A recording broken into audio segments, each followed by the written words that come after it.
I feel like this. Do you feel like, too, because you received grace for the things you said and the things that you, or any failure or anything you feel like I've he never should? seen grace. Okay. See, homie, the black community has shunned me, and they have shunned me, shamed me, and ridiculed me from the time I got on the internet. They're just now starting to, very few like you saw it from the beginning. Right to this day, no major platform post me, promote me, embrace me, no black celebrity, no comedian, no nothing. And you done seen me backstage with them niggas. Not one of them niggas. Floyd Mayweather? Only Floyd. But homie, only a select few. I know, but like when you say nobody. So think about this. When I first got on 85 South Show, okay, Carlos fucked with me. He had already came to fuck with me before then. Right. Them other two niggas attacked me as if I'm wrong for the community. Them niggas went against me as if all because I said I snitched and called the police on a nigga. All because I said that. Now that I shoot gun, and I'm telling you, man, I'm telling you, homie, I work in the community. I was a pre-law student. I trained the United States Department of Homeland Security. I was on the front page of the American Bar. So you know how milestone accomplishments these are? They dismissed all of that. I'm saying, man, I'm not from the streets, homie. I got in trouble when I was a kid. I wasn't an adult criminal. They didn't give a damn. Only to embrace niggas that's been adult criminals. So not just them, every other from nigga, all because I say I tell on rappers. So I never been embraced because I went against rappers, gangsters, and the street culture. Man, he said fuck King Von. The FBI had this man documented as a serial killer and documented 6 bodies. He just come home from jail who beat 5 murders, and the only way he beat the murder is because the witnesses came up dead. And y'all are idolizing this guy. So here I am, a community guy. The whole black community went against me. The white community accepted me, homie. The white community cleaned me up. Still to this day. Aiden Ross made me The black community said Rat Williams. Aiden Ross got me this kind of money, nigga. Aiden Ross got me. White people celebrate. When I get on white people podcast, I do numbers like a motherfucker. What? It shows intelligence. But on black people want to argue and debate and stick to the street shit. So just think about this. True. I got booked to speak at a HBCU, nigga, to talk snitching at a HBCU. That's crazy. So this is the black community. Yeah. But let me say this, brother to brother. You are right that black people ridicule us, hate us, don't give us. Hold on, let me say it. Let me say this. But let's not forget the reason why those white men are uplifting you, because they can benefit from you. I wouldn't give a damn. I get it. Hold on. Black people can benefit from me. True. Black can benefit way more me. But they're uplifting me. They benefit me, but they making sure I'm benefiting good too. Black people getting fucked over here. They're making sure I'm not getting fucked. True. Hey, Charles, you got a lawyer? You got this? That's true. Black people are taking from me. Yeah. They're getting it back what black people are taking from me. So let me ask you this. So listen, do you have a hurt? Do you have No. It's not hurt. I understand, and this is what I've been teaching children before I got here. Don't look for the people who look like you to help you. God can't use them. I've been teaching this before I got here. There's no reason to be angry. I already knew black people can't help black people. They jealous, they hateful. God can't use them. Their hearts are too cold. Yeah. God have to use the Jew and everybody else to come pick the right nigga to help their people. Black people can't do it. Because if they could, Atlanta would be helping each other more than what they would with all that black excellence over there. So I already knew this, homie. So I already knew this, right? So I didn't come looking for black people. You know why? Because when I established my 501c3 and was working with the kids around the country, it was white people that did that. Black people just want you to sit there at the table because they go get the money and give you some. I showed up not big and they wanted the money. Black people didn't want to work with me. So white people took me in and taught me all these laws and legislation and things. They took me to D.C. and put me on the phone with Barack Obama. They the ones put me in history, nigga. They the ones making the recommendation. So when I got in these institutions in prison, I would whisper to them kids because I saw the volunteers was white. I saw God was using white people, white kids like Aiden Ross. We wouldn't have an I show or a car without that white boy. I show Speed, mama put him out, remember? Aiden took him in. God can't use us. That's why every black CEO don't have a black record label. They fucked over everybody. Suge Knight, Master, all of them. That's why they ain't got it no more. It's a new generation coming. I came before you. You can help us. Black people can't, nigga. That's why God sent you to the military, so you can go make friends with the rest of the world and not with your people. They can't help you, nigga. Stop going to Atlanta. I'm gonna take you to them people that can help you, nigga. Billionaire. And this is why I salute Wack 100. I ain't never been introduced to a billionaire before. He took me and introduced me to a bunch of them, and whispered in my ear and said, if a nigga ain't doing this for you, he don't fuck with you. Most niggas say, here, stay right here, homie, and go talk, and then bring him over there. Yeah. He took me to him, nigga. I know what I know. I was trained, and nigga, I was groomed for this. That's why I'm good. I didn't show up by mistake. I was groomed. I was chosen to be here, homie. From a kid to now, properly and carefully trained, from the hospital through the boys' home to the university studying law. I didn't get to play street, nigga. Yeah. I've been having to learn and read. That's why I couldn't be good in the streets. You got a point with that black man to turn on you shit. I spoke out about simply about the fact that the government can take Bitcoin from you no matter if you do something illegal. It doesn't matter how well you try to hide your Bitcoin. They can take it. It's theirs. Why you think the motherfucker who did it disappeared? Can't find it. What if he decided to take everybody's money? You trust that? You trust that when life has always been about tangible things? Tangible things, salt, pepper, sugar, cotton, flour, oil, gas. You're gonna put your, nigga, please. When Russia got one button and China got two, nigga, that can put us in the dark, you're gonna rely on that. I'd much rather have this. It's a jewel from the earth. So my They ain't tricking me with this new shit, homie. We're being tricked to go back in time where real rulership, kings and dick, homie. So if you think the world is at war, you're a fool. This is one world government. This is one. They've been warning us about the new world order. It came. It's here now. One world government has formed. Well, I tried to explain to a bunch of black men that, well, for one, because what they're trying to tell black people, and I know this sounds fucking crazy when I'm about to tell you, and let me finish this point. They're trying to tell black people that Bitcoin is our freedom, and you see Sean Cotton is doing it too. And what I'm trying to tell them is, all right, Sean Cotton and this dude, I ain't gonna say his name, he a clown. So Clown and Sean Cotton. Right, I got respect for Sean Cotton. Yeah. So what I'm trying to tell them is, dog, we got millions, and all of us have made 8 figures. So it's easy for us to go put 100,000 and get one of these, right? But at the end of the day, black people got a long way to go.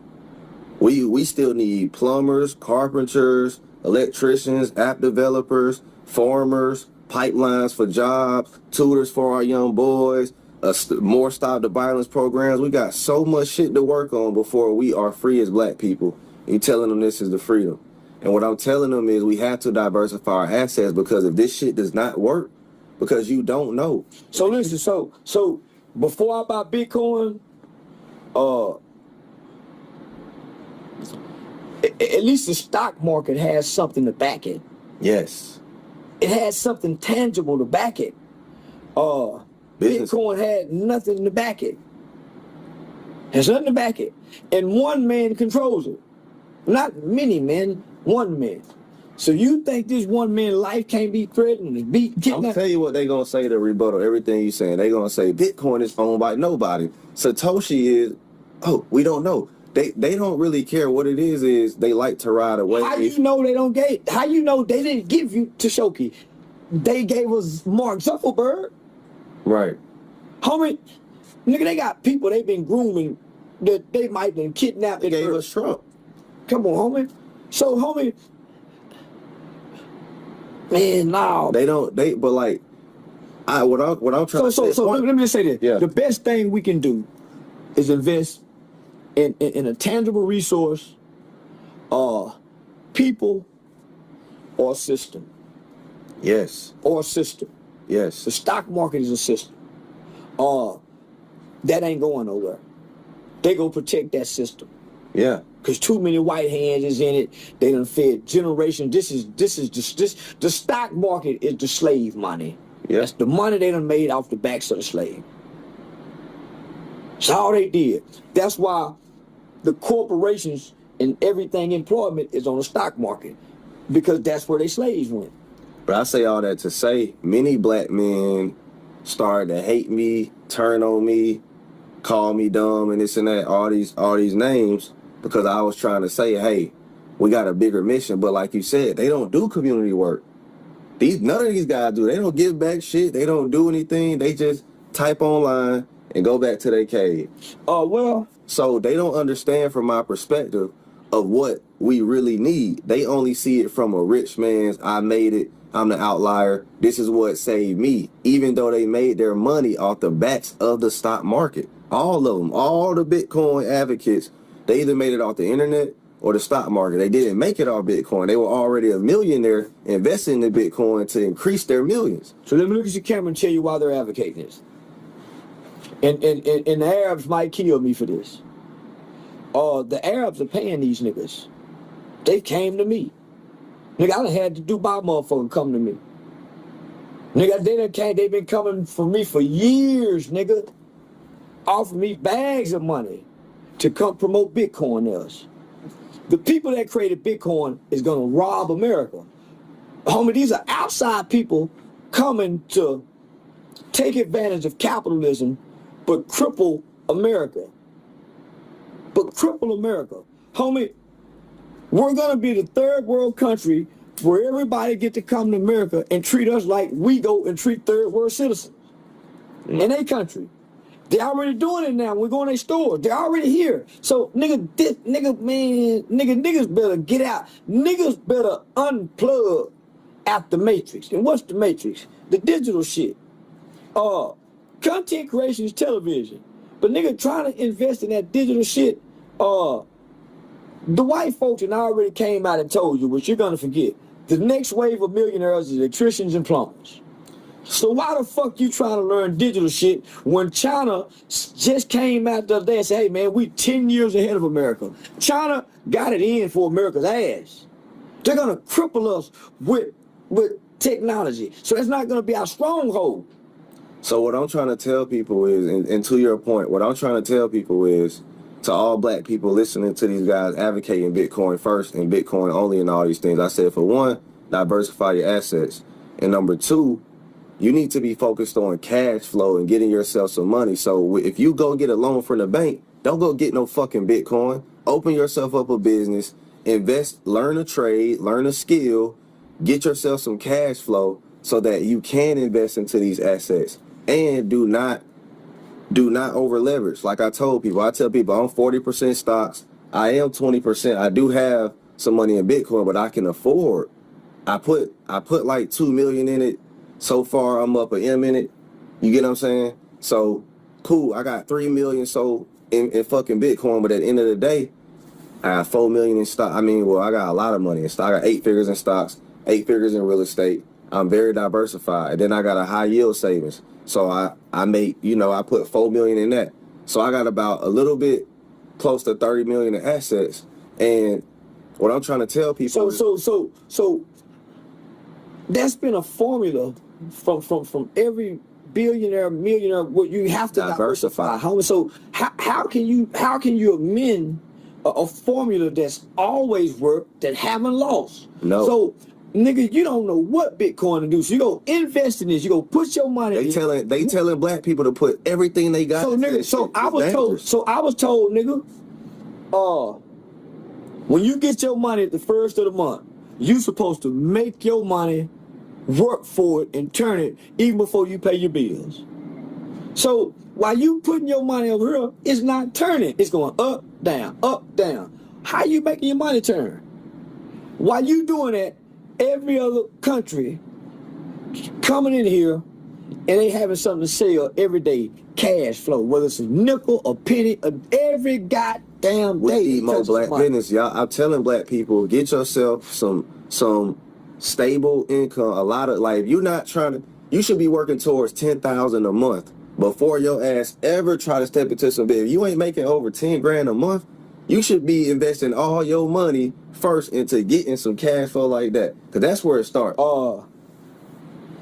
So that's how I look at things, homie. So, I lost all my social media money. Mm-hmm. I had to figure out a way how to make some more money. I created a website, then monetized another social media platform. Then that's my social media platform. Mm-hmm. Then I started a podcast channel that'll create something on its own. Mm-hmm. Then I start creating an atmosphere in a space where I get paid revenue to be interviewed. Every month, minimally, I make $10,000 for an interview. Guaranteed every month, once a month. On top of the other ones I do. So I created a method where, based on what you asked me, I'm gonna give you what I think you're looking for to give you something. Can I ask you this? Yeah. What's the most money you ever made in a month? 200,000. You mind sharing how you did it? I start. So.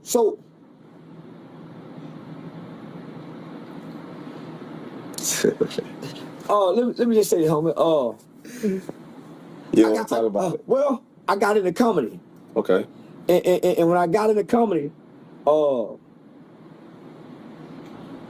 I hit the road and branded and market myself where when I got to your town, I was doing comedy, I was getting interviews, promotions, on top of other bookings, which was bringing in front end money. So for nigga 1 month, I was doing 50,000 a week. Nigga, I was giving my manager 10,000 every week in commission fee, on top of paying my publicist some more money, and I was still getting 50. Damn. So you probably generated a quarter M. Yeah. So what was my biggest mistake was I had a bunch of people around me that didn't know what they were doing, who wasn't professionally supposed to be there. My friends and family. Of course.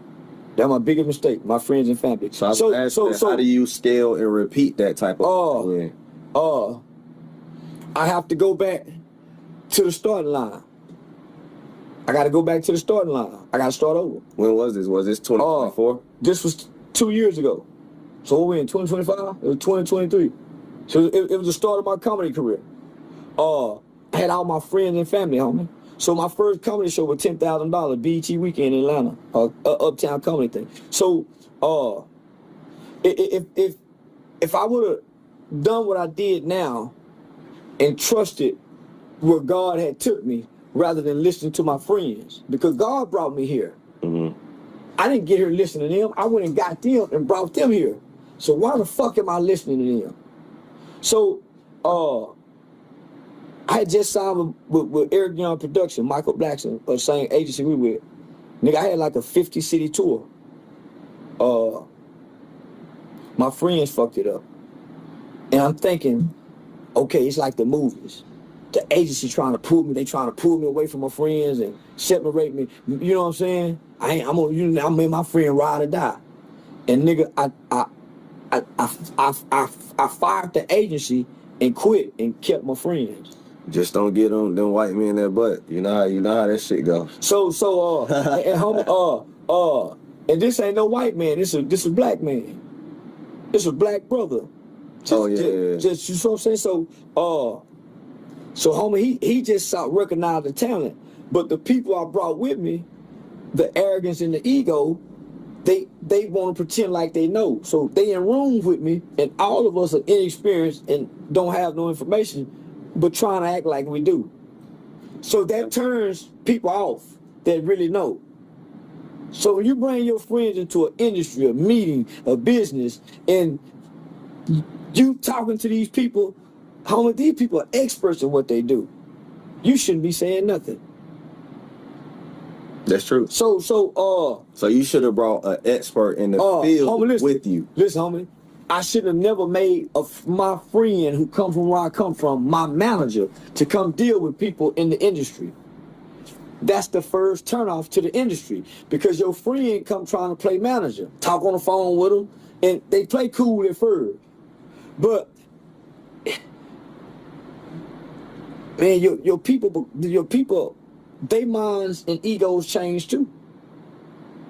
Nigga, they making 10,000 a week. They ain't never made it before. So now, nigga, it separated me from my people, homie. And so like to this day, like it's like well, because it creates a secret. It creates secret emotion that they have that you don't know they have, because you're more focused on trying to succeed. Don't fumble, don't drop the ball, pay your taxes, don't get caught in no situation. In the process, yeah, you're gonna hurt some feelings. You have to plan, and you done brought them along. They not pushing, you pulling them. They waiting on you to say something rather than seeing where they can fit in with their skill and talent. They just along for the ride, so they become baggage. So when you get frustrated, your disappointment that you don't want to say to them will come out during your frustration. Now it done cause a wedge. They feel some kind of way. They don't want to say nothing because they don't want to lose what maybe you might be getting them. Until they get mad. Then it come out. So nigga, things start to happen. You still have to stay focused on what got us here. If they and their feelings. They don't care about making sure the tide get air back up to keep this thing going, because they in their feelings. Yeah. And they not reaping what you reaping. So they saying, man, you know what I'm saying? They thinking, I mean, yeah. So that's why the leader, that's why you have to be selfish. And stay committed to what got you here. Yeah. Because everybody else around you and their emotions, they're not professional in what y'all doing. They're personal. Yeah. Your professional people understand. Even when y'all get into it and they in feelings, they stay loyal to their job and profession because this is what feeds them. Right. The people that's in your personal life are loyal to their emotions, not what feed them. So, nigga, that's why they say you don't mix business with pleasure, because pleasure is emotional, business isn't. Right. That's why you don't mix family with business. Family is personal, business ain't. You don't mix the two. Unless you and your partner, that's what a marriage is. Marriage was never meant to be personal. That's why it's a partnership. So it's a partnership, nigga. Y'all supposed to create something together. So when two people supposed to build something together. So when y'all get into it, you catch each other cheat. I ain't leaving what we done built for this. Nigga, but when y'all ain't built nothing together. That's what I was trying to tell nigga. I was like, listen, if you want to stick with your girl, build somewhere. Yeah, nigga. Your ass ain't going nowhere. Man, she ain't either. So that's why millionaire, so yeah, I feel like this, I'm hurt. But what I done built is way more than what I feel. Shit, what? You feel me? So it's like, shit, I know that being a nigga like that, I done built multiple way figures with my woman. So at the end of the day, but, we could talk all day about yeah, nigga, we done talked, me and you could do, we done stood in front of the counter on the store and did this here, nigga, so put it on camera and capture it. Yeah, this is the part of my brain, homie, that nobody gets to tap into. And nigga, I can do this till in the morning time. Because this is enjoyable for me, but nigga, this nigga make me mad when nigga, because I'm about game, nigga. Game applied means I do hate to see that, and then it be grown ass men, 40-year-old niggas talking to you, trying to create drama. I done seen you walk out of interview because nigga want to just, and then they think because of your size you're gonna be intimidated by them, and you like, nigga, I don't give a hell. I got that. So homie, so listen, so I learned watching Dick Gregory. So if I see you a bullshit nigga, I'm gonna bring the theatrics. I might walk out, kick over the table, do all kinds of Me shit. too, Because now I'm playing for the viral moments. I know by me doing this, the next person wanna book me. So I do that because I know me doing this right now is gonna at least get me 2 more bookings.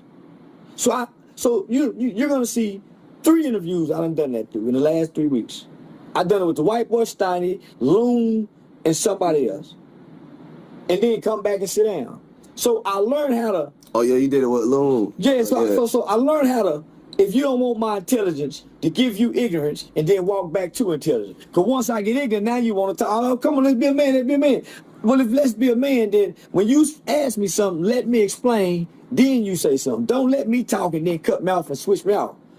Because now we're just going back and forward then. But if you talk how me and you been doing, I'll listen. Yeah. And I say something, we're having dialogue and conversation. That's refreshing. But if I say something, as soon as I say something you don't agree, you say something, we're debating. I don't debate, niggas. Hoes do. That's what I said. I don't sit debate. here and argue with no niggas. Hoes Niggas like, debate, nigga. niggas like, shit, we need a motherfucking debate. I'm like, Nah, this ain't don't what the debate. fuck. Shit, now if you pay me to debate, we'll debate like a motherfucker. Yeah, you gotta let me know it's a debate first off. Like, then